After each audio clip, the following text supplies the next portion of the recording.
आज मी लवकरच उठले होते, 5:30 वाजताच उठले होते, कारण आज आहे वटपौर्णिमा आणि छान फ्रेश होऊन स्वयंपाकाला लागायचं होतं. आज मी पुरणपोळ्या बनवणार होते आणि सण म्हटलं की पुरणपोळ्या तर पाहिजेतच ना, असं तर एरवी आपण बनवत पण नाही. बऱ्यापैकी मी त्याची तयारी करून घेतली आणि 7 वाजता अनुचा टिफिन बनवायला घेतला. मी तिच्यासाठी बनवलं होतं आज रवा उत्तप्पा.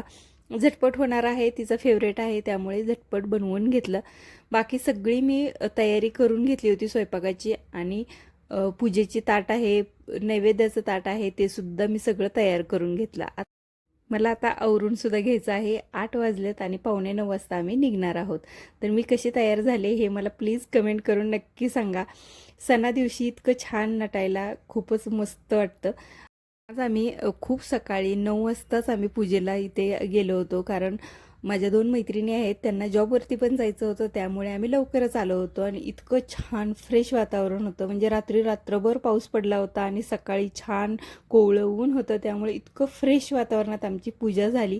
घरी आलो, पण घरी आल्यानंतर काय पुरणपोळ्या राहिल्या होत्या म्हटल्यानंतर पटकन मी पुरणपोळ्यासुद्धा बनवून घेतल्या.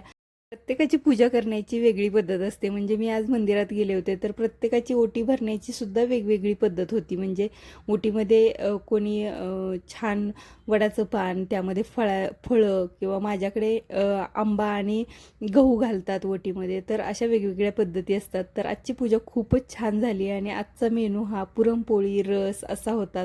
वटपौर्णिमेच्या तुम्हाला खूप खूप शुभेच्छा.